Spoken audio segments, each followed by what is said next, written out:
جولة ليلية.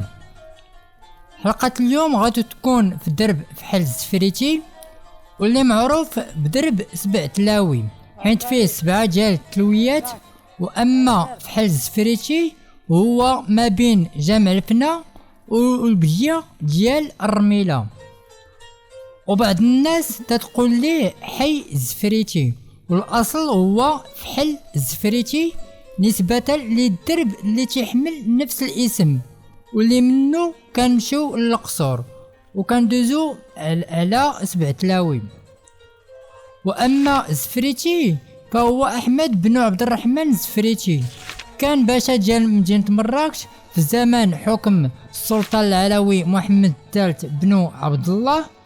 وفي هذا الدرب كاينه زاوية الشرفاء العمرانيين، وغير بعيد عن زاوية درقاوة. وكان فيه واحد نادي نسوي اللي كانت تتشرف عليه السيدة غيتا سليطين. من بين العائلات اللي ارتبط اسمهم بهذا الدرب كاينه دار القايد الوريكي واللي صبحات فندق، وكانت تسكن فيه عائلات بالعربي وبالفقير وعائلات الشاظمي وعائلات الورزازي، كذلك عائلات الجندي. وما نساوش العائلة الكبيرة ديال العلامة الكنسوسي، وكذلك عائلة زكيبات وعائلة القصاب وعائلة الحجوجي.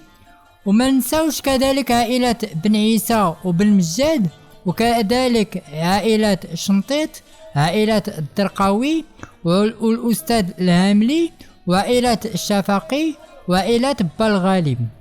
وكذلك كاين عائلة مولاي إبراهيم وعائلة مولاي جعفر وعائلة مولاي حسن.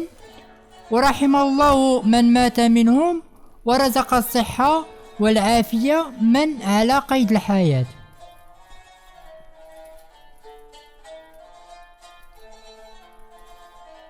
ما تنساوش انكم تكتبوا لي في التعاليق اسماء العائلات اللي ما ذكرتهمش.